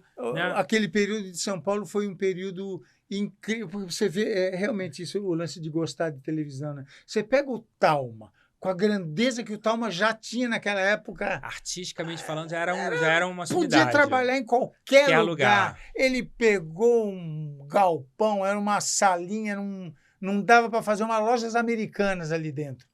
E ele montou um estúdio, tinha quadra, e nós fizemos uma novela inteira dentro do... não era um estúdio... Nada. Ele pegou uma locação e se adequou. E adequou ali. Quando passasse avião, devia parar. Parava, porque era na Indianópolis. Nossa bem perto do aeroporto. Não tinha coisa, tinha que parar. Tinha que parar, tinha. E aí é o que eu falo, tempos que a gente fazia por amor. Todo mundo vestia a camisa e ia junto. Uma das peças que você fez, Qualquer Gato Vira-Lata, eu não queria que você me contasse se você chegou a ter muito acesso a Bibi. Minha grande paixão, que eu tive a honra de empresariar com o Nilson Raman. Uma comédia que eu adoro, do Juca de Oliveira. Eu acho o Juca de Oliveira um dos maiores comediógrafos desse país. Você viu a primeira montagem? Eu vi a primeira montagem. Com Tuca ainda? Com Tuca aqui no Rio, Rita Guedes aqui no Rio, no Teatro Vanucci. Sim, mas essa não era a melhor versão. E acho que vi com o Roger Gobet, se eu não me engano. Mas fazendo... você viu com Tuca, não? Eu vi, não me lembro agora se mas viu você viu em São Paulo, no Bibi Ferreira? Não vi no Bibi Ferreira. Quem era seu elenco? Não, eu entrei substituindo o Tuca Andrade. Tuca Andrade fez uns 2 meses. Você fez com a Rita? Fiz com a Rita e fiz com o Felipe Fogozzi. Felipe Fogozzi. Mas você teve acesso a Bibi? Tive acesso. Ela dirigiu você na substituição? Me dirigiu. E aí eu queria que você falasse de Bibi Ferreira pra mim. Bibi Ferreira é uma coisa muito louca. Minha paixão, né? Muito louca. Infelizmente não tive, assim, uma convivência gigantesca com ela. Maravilhosa. Mas... Sabia tudo de comédia. Eu estava fazendo Salve a Amizade do Flávio Marinho. Adoro essa peça. Acho que eu estava lá em Belém, em algum lugar, e eles me ligaram que eu tinha que entrar rápido, não sei o quê, e eu estava na última semana, era a última praça em Belém, eu ia voltar. Já vai decorando, não sei como é que o texto chegou para mim em Belém. Já vai decorando o texto, quando chegar a Bibi já quer ensaiar para você entrar. Quando eu cheguei no Teatro Bibi Ferreira, aí fiquei sentado esperando, daqui a pouco chega a Bibi, ela chega sempre conversando com a personagem... Claudina. A personagem imaginária dela, né? Sentou na primeira fila e falou, boa tarde, boa tarde, boa tarde, boa tarde. Suba lá, por favor. A peça começava comigo, né? Suba lá, por favor. Eu subi e ela falou assim, fale, diga o texto. Eu já tinha decorado uma boa parte do texto. Eu comecei a falar o texto, eu falei 4 palavras. Ela falou, muito bem, ótimo, vamos ensaiar. Ela poderia ser, poderia perfeitamente ser. Não, até logo, querido, não precisamos mais. E você não conhecia ela pessoalmente? Não conhecia. E a partir daí super fluiu, né? E ela era muito rápida na direção. Não, ela não tinha muito... Ela não tinha muita frescura, não. Ela não gostava de ensaiar demais, assim, 3, 4 horas, parava, mas rendia muito e sabia... Eu tenho uma história incrível, porque ela me ensinava alguns truques para dar piada. Ela falou assim, você vai falar... Isso aqui é piada, né? Você sabe que isso aqui é piada. Então, você vai dar o texto aqui, quando você finalizar, você vira para cá. Que a piada acontece. Que maravilha, ela fala isso pra você. Aí eu estreou e eu 15 dias depois eu falei, tô bom demais, né? Funciona muito. Aí eu não foi pra lá, fiz pra cá. Não funcionou. Olha, não funciona. Ela sabia tudo. Piada é matemática. Piada é assim. Você tem que... Se você respirou errado, a piada não funciona. É incrível. É incrível. Como ela sabia de tudo. Como é que você não vai reverenciar esse tipo de gente? E não podemos deixar morrer esse pensamento. Né? Como é que você não vai reverenciar isso? Esse tipo de gente. E trabalhou até 97 anos. Você vê isso. Privilégio. É o privilégio da carreira do ator, poder morrer trabalhando. Um dia eu estava fazendo... Não sei que espetáculo que eu estava no Guairinha, lá em Curitiba. E ela estava no Guairão. Então, o espetáculo delas, que começava mais cedo, eu conseguia ver um pedaço. Eu já estava até pronto para entrar em cena, mas eu fui pelo fundo assim e vi lá de cima. Eu olhei lá para baixo, aquele teatro abarrotado, e aquela senhora que virava uma coisa... E pequena, né? Pequena, mas ela virava... Que ela por causa do truque dos braços. Meu Deus do céu! Ela sempre gesticulava muito e ela fala salto alto e braços, para ficar grande. Uma vontade de chorar. Como é que você pode abrir mão dessa sabedoria? É muito especial. Né? Muito especial. Dessa estrada, cara. Tem gente que viveu tanto, tem quilômetros e quilômetros de tablado de palco, né?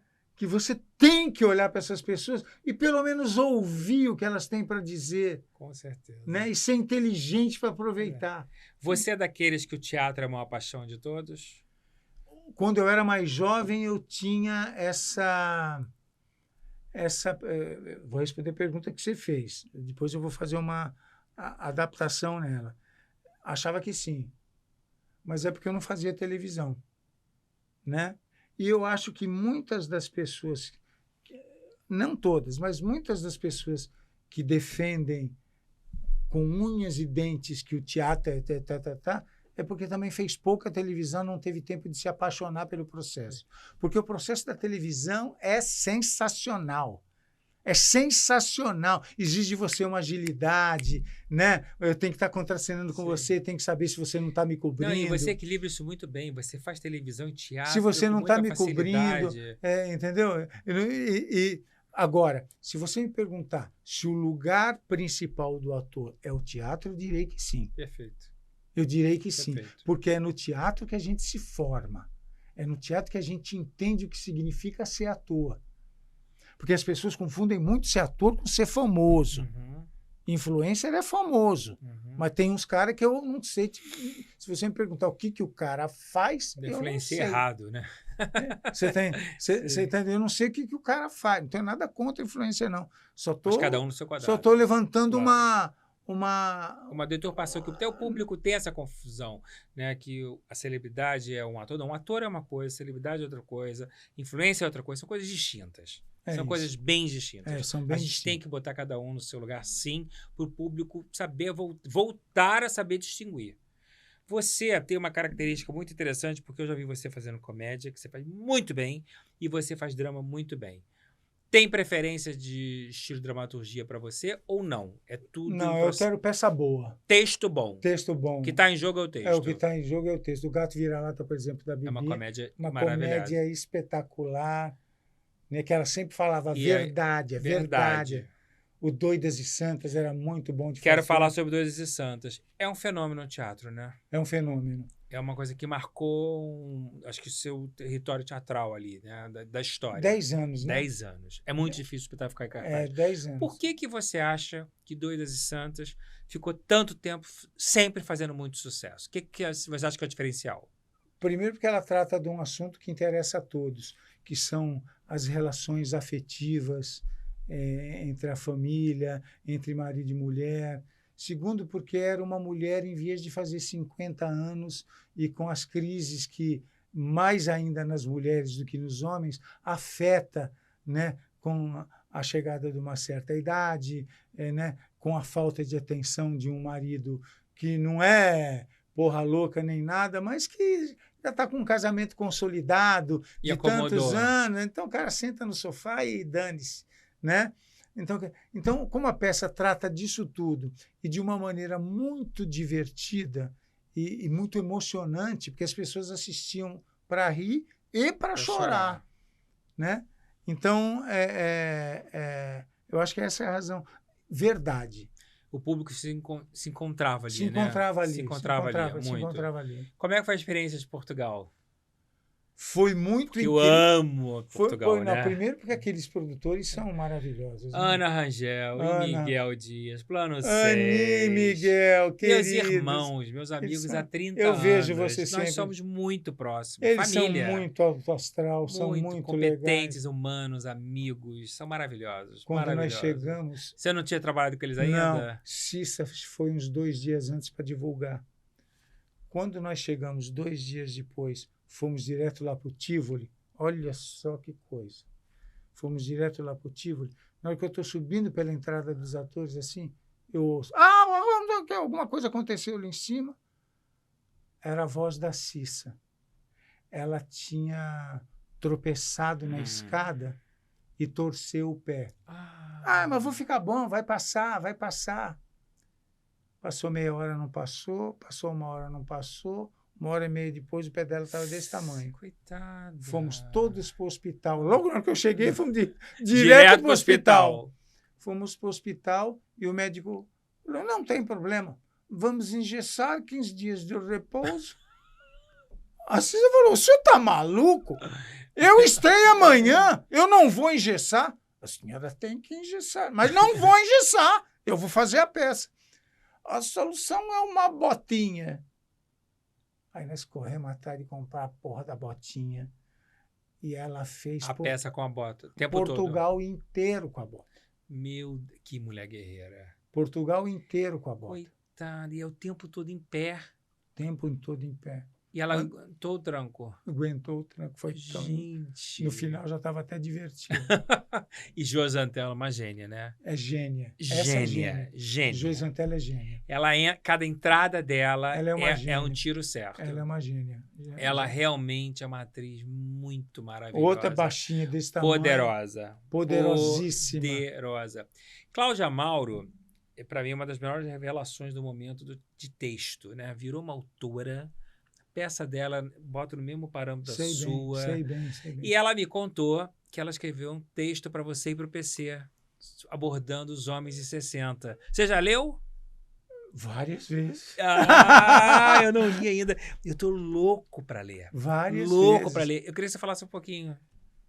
É o seguinte, eu e o PC temos uma relação muito antiga, desde a Bandeirantes em São Paulo. O PC tinha acabado de parar de jogar vôlei e estava bombando em São Paulo com a peça Bente. Isso Lembra é um de Bente? Fenômeno. Homem Paulo César Grande. pelado, não é? O Paulo César Grande era jogador de vôlei.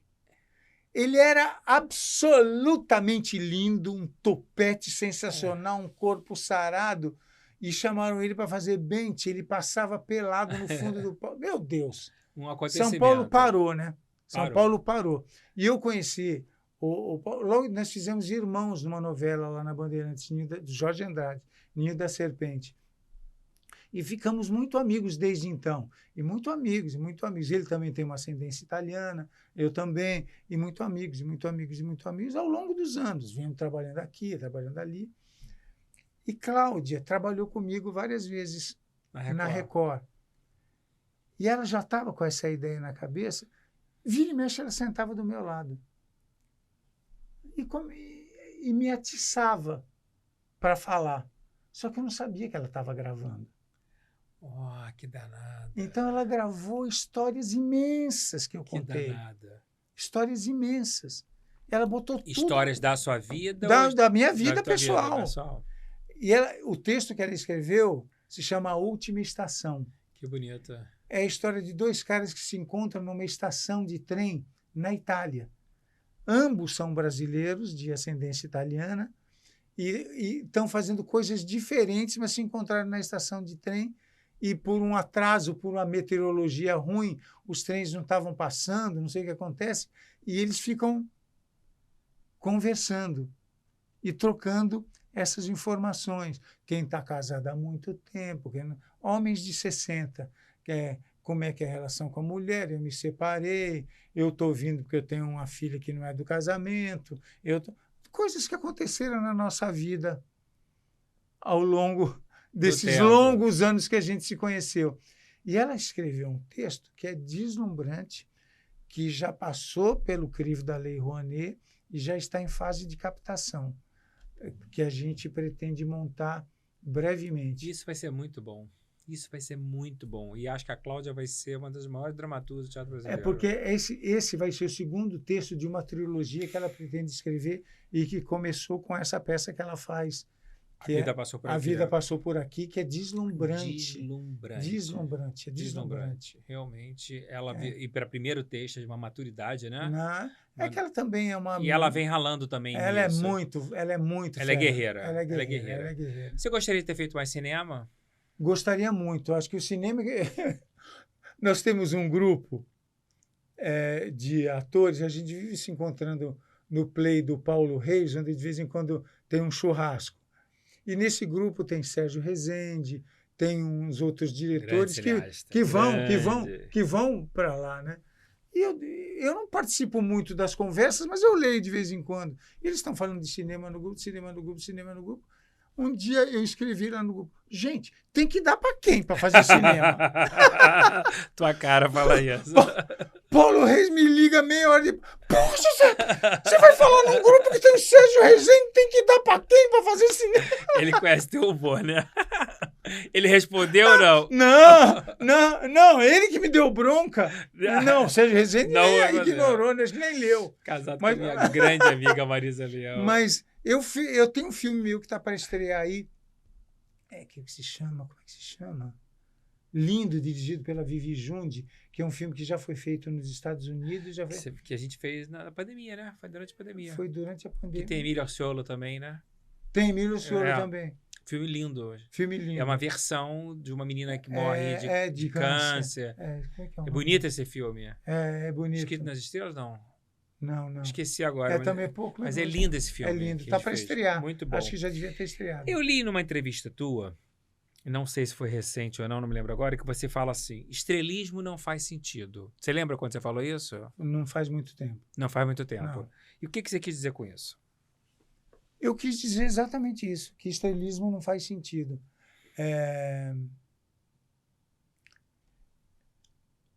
O nosso trabalho, ele tem uma responsabilidade social que a gente precisa ter noção disso, né? Exceto, vamos pôr aí uns 20 caras ou umas 20 mulheres que efetivamente são estrelas. Uhum. Uma vez eu dei uma entrevista para o Clodovil a propósito disso, e o Clodovil, em quem eu dei um selinho com o maior prazer, né? Adorava, achava um e gênio. que eu também já conhecia desde a Bandeirantes, que na Bandeirantes ele vinha falando, me dá uma foto do senhor que eu vou colocar lá na minha sala, na Bandeirantes, aquelas coisas. Esse era perigoso, hein? Então, mas eu falo assim, Giuseppe, naquele jeito, Giuseppe, como é que você sente que esse negócio de ser assim famoso? Eu falei, não, eu não sou famoso, eu sou conhecido. Famoso é você. A Xuxa é famosa. Pelé é famoso. Ayrton Senna é famoso. Os big stars. Né? Essa gente é estrela, é famoso. Eu sou conhecido. Né? E eu acho que não cabe a mim ser estrela. Por uma questão de educação, por uma questão de respeito ao próximo, por uma questão de conviver, de boa convivência. Né? Você merece de mim o mesmo respeito que o guarda para quem eu perguntei onde era o bloco 22. Claro. Né? E eu acho... A Irene fala muito isso, até o carinho com os invisíveis. É preciso ter... Carinho com os invisíveis. Ela bate muito nessa tecla. E isso não é esforço, isso tem que ser natural da pessoa. Né? Tem que ser orgânico. Né? Orgânico. Não. Acho muito bom você bater nessa tecla. Acho muito bom. Eu quero fazer com você o quadro dos 15 mandamentos, que são um sucesso do meu livro. Eu vou ler de 5 em 5. Você tem o direito de discordar de qualquer uma, concordar, e se você quiser acrescentar, eu acho que está faltando alguma.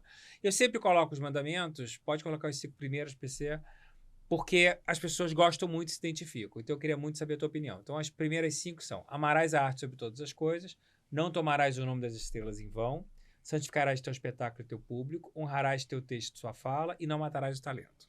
Não discordo de nada. Aí fala do nome das estrelas, e nesse sentido que está colocado aí, eu acho que se aplica aquilo exatamente que eu estava falando, de respeitar, exatamente. Entendeu? Respeitar as pessoas pela história que elas têm. Exatamente isso. Então, essa é a intenção né? perfeita. Então eu acho que isso é muito... Amarás a arte sobre todas as coisas, eu acho que isso é absolutamente fundamental, porque se você não fizer isso, você não vai sentido, ser né?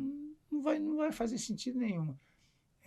Respeitar o teu espetáculo e o teu público. O público é o que nos mantém. Nós temos que ter respeito pelo público. Exatamente. O público tem que nos respeitar também. Mas nós temos que ter respeito pelo público. Tem que defender seu texto, tem que defender sua fala e tem que procurar alimentar e não eliminar o seu talento. A gente tem que... Concordo com tudo. Maravilha. Então vamos ao segundo grupo. Não cometerás atos mesquinhos, não roubarás a cena conscientemente, não mentirás na rede, não cobiçarás o papel do próximo e respeitarás tua vocação. Atos mesquinhos, eu acho que isso tem a ver um pouco com o que a gente estava comentando aqui. Muito.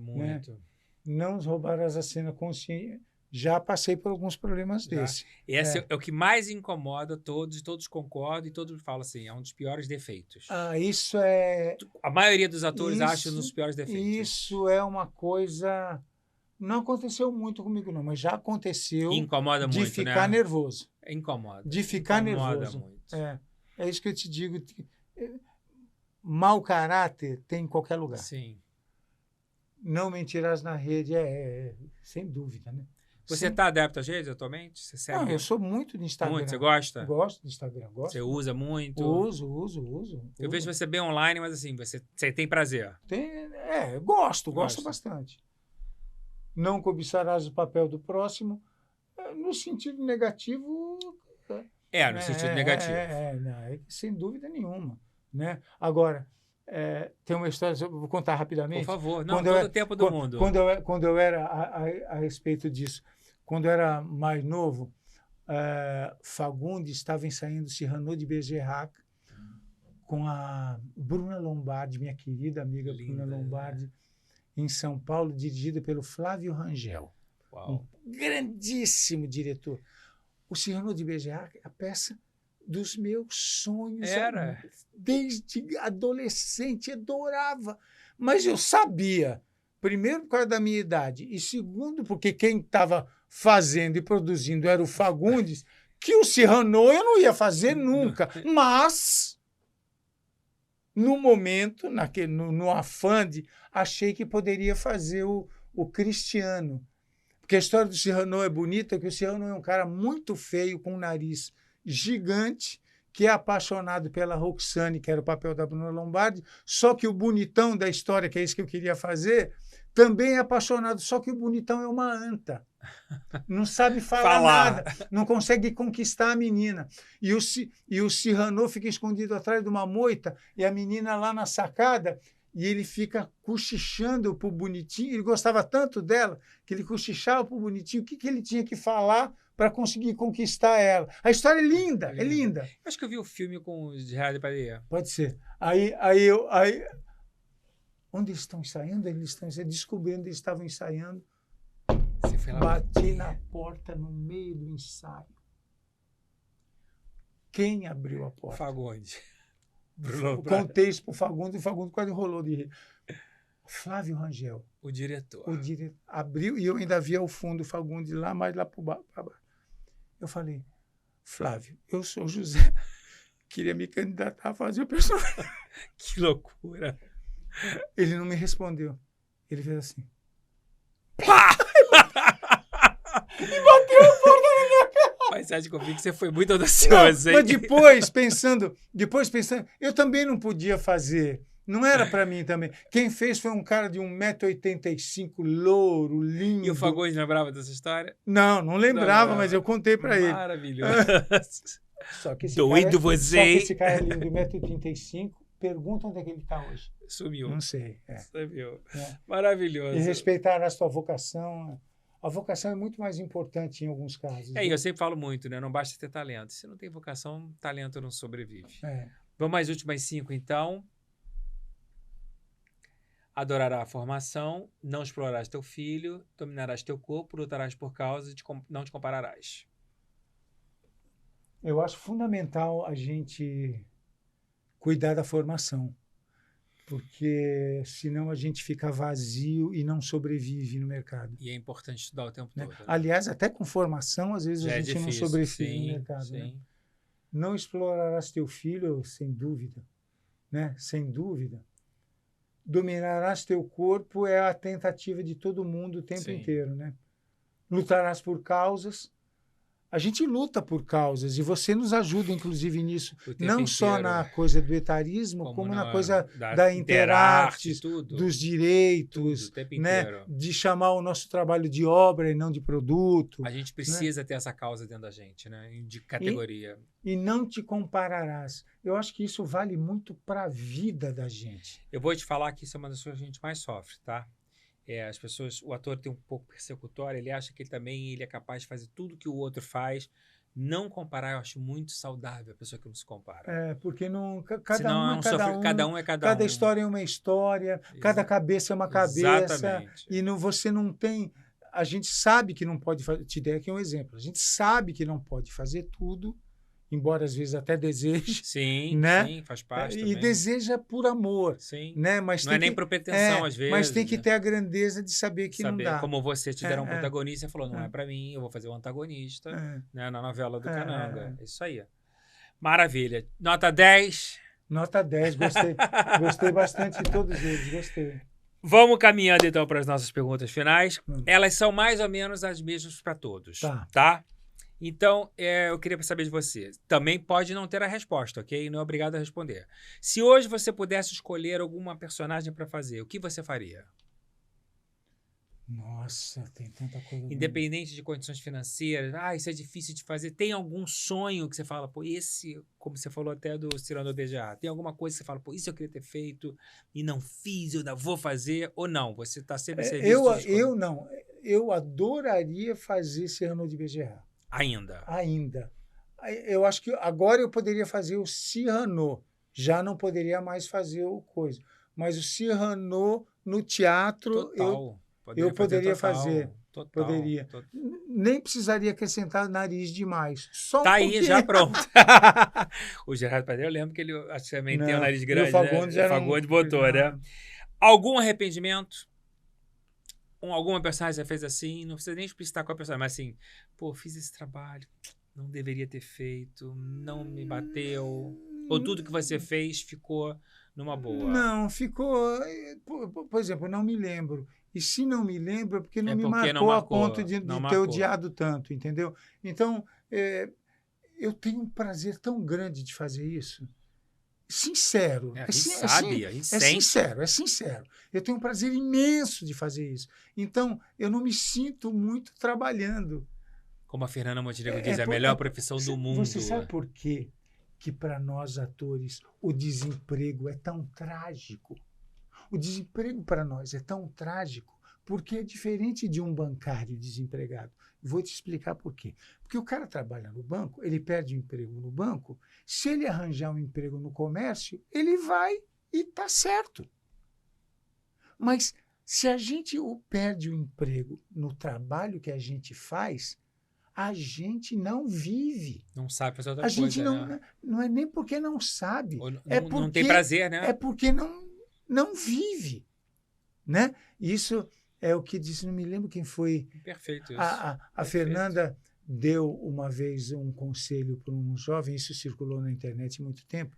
Que ela, eu lembro disso. Que ela dizia assim, qual conselho você dá para o jovem? Eu diria, desiste. Né? Eu Aí você vai fazer outra coisa 2, 3, 4 anos. Se você não sentir que vai morrer se não fizer isso, aí você volta. Sim. Se você conseguir, vai fazer outra coisa. Porque isso aqui é para quem vai morrer. Então, a gente não sente apenas a dor, que é terrível, do desemprego. A gente sente dor de corno. A gente se sente rejeitado amorosamente. Sim. Você entende isso? Perfeitamente. É amorosamente. Perfeitamente. Você fala, meu Deus, o meu amor não me quer, não me aceita. Você entende? Entendo perfeitamente. É muito louco isso. Muito louco. E aí é uma dor incurável. Uma dor incurável. Alguma coisa que você gostaria de ter me dito e nunca falou? Pode ser crítica, elogio, lembrança, coragem, um comentário, o que for. Não, Monte, não.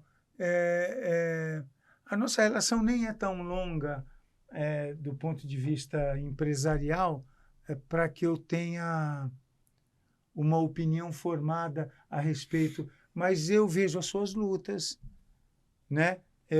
Mesmo que eu não frequente o teu escritório, porque eu não frequento lugar nenhum. Não é o teu escritório que eu não venho. Eu não venho a lugar nenhum, eu não vou a lugar nenhum. Né? Eu acompanho, eu vejo onde você vai, eu vejo onde você está, eu vejo o que você fala. Né? Então, eu gosto muito desse approach. Recentemente até comentei com você, estão me convidando para me empresariar, não sei aonde. Exatamente. Aí. Né? E era uma cilada. Né? Então, não estou... E para ser bem honesto, eu não tenho nem... Eu faço isso há 51 anos. Você é a única pessoa que me empresariou na vida. Ah, jura? Nunca tive empresário. Na vida. Não sabia disso. Nunca tive, na vida. Nunca tive. Isso pra mim é uma novidade, que engraçado. Nunca tive empresário. Jurava que você tinha tido Eu nem escritor. sei como me relacionar com isso. Que engraçado. Tô falando, você nunca Eu sei, tive. imagino. Nunca tive. E também você é um cara que trabalhou muito o tempo inteiro, né? Graças a Deus. Isso é uma coisa que você conquistou, é sua, é mérito seu. Mas é ela mérito começa, seu. ela começa a Mas fraquejar. a idade, ela prejudica com o tempo no sentido de quantidade de personagem. Tem que ter essa lucidez. Mas você sempre trabalhou, graças a Deus. Antes de terminar, eu vou te dar a nossa garrafinha Ser Artista. Que delícia. Essa caneca é sua. A nossa agenda 2024. Muito obrigado, meu lindo. Uma eco bag e as nossas máscaras do teatro, um colar. Esses colares estão benzidos para te dar sorte e você lembrar da gente. São as máscaras do cenário. Olha que lindo. Para você lembrar da gente e usar onde você quiser ir. Muito obrigado. Agora, para terminar, eu sei que você é um gigante, você não lê, você tem tudo decorado. Essa é a sua câmera. E eu quero saber o que você vai falar. Eu vou dizer um poema que, às vezes, eu digo ele, porque ele nunca me pareceu tão contemporâneo. Embora não se tenha ao certo, é do Fernando Pessoa, e não se sabe exatamente quando que ele escreveu. Dizem que entre 18 e 35 do século passado. Deve ter uns 100 anos esse poema, mas ele nunca foi tão presente como é agora. Hoje, nesse mundo da falsa aparência do digital. Não é disso que o poema fala, mas as pessoas se vendem com uma felicidade e uma retidão e um bem-suceder e nas redes sociais, que a vida não é isso. Positivismo tóxico, que eu chamo. Né? Claro. Esse poema, todo mundo conhece, se chama Poema em Linha Reta, do Fernando Pessoa. E eu espero me lembrar, Deus é grande. Nunca conheci quem tivesse levado porrada. Todos os meus conhecidos são campeões em tudo. E eu, tantas vezes reles, tantas vezes porco, tantas vezes vil, eu tantas vezes irrespondivelmente parasita, indesculpavelmente sujo. Eu que tantas vezes não tenho tido paciência para tomar banho, que tenho sido ridículo, absurdo, que tenho enrolado os pés publicamente nos tapetes das etiquetas, que tenho sido grotesco, mesquinho, submisso e arrogante. Eu que tenho sofrido enxovalhos e calado. Que quando não tenho calado, tenho sido mais ridículo ainda. Eu que tenho sido cômico às criadas de hotel. Que tenho sentido o piscar de olhos dos moços de fretes. Eu que tenho feito vergonhas financeiras.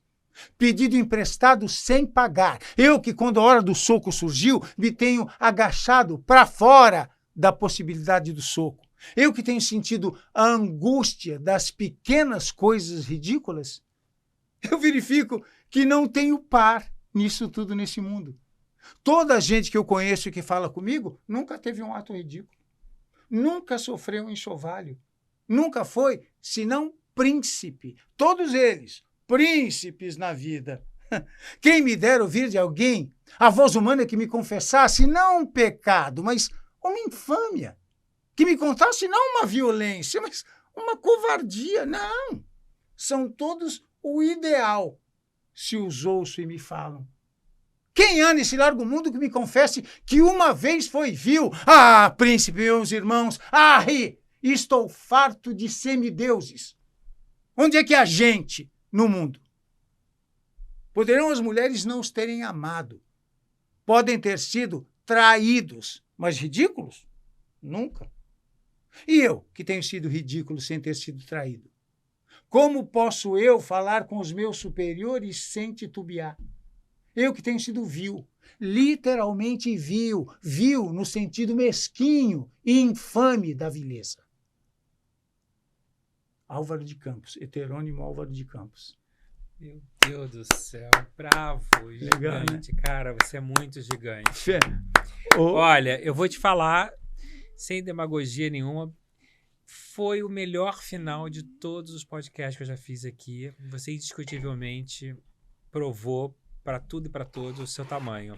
É que Fernando Pessoa grande, meu Não amigo. é só grande Fernando Pessoa, não. Você é grande e você tem muitos méritos como pessoa, como artista e, acima de tudo, como um ser humano mesmo. Bravo de pé. Quero te agradecer a sua brilhante entrevista, emocionante. Você é um cara muito humano, muito necessário. Você é um colega necessário que todo mundo fala. E eu tenho muita admiração e respeito por você. Quero que Ô, você saiba querido, disso. muito Mas, acima obrigado. de tudo, eu tenho uma eterna gratidão. Eu nunca vou esquecer o que você fez por mim. Quero que você saiba disso. De verdade, de coração. Acho que a vida é a gente estar de mão dadas. Você é uma pessoa que a gente sabe que pode dar a mão. E eu quero te parabenizar pela sua carreira e por esse final brilhante. Obrigado, de Ô, coração. querido, eu que te Tá? É agradeço. uma honra poder trabalhar com você. Dá um beijo no Cacau. Vou dar um beijo no Cacau e terminando muito emocionado esse podcast. Lindo de morrer com o nosso querido Giuseppe Oristani. Vocês aqui conosco sempre, todas as quartas-feiras, 20 horas, no Ser Artista Podcast, canal do YouTube, sempre com um rei ou uma rainha do cenário artístico brasileiro. Até semana que vem, esperamos vocês, 8 horas. Liga na gente.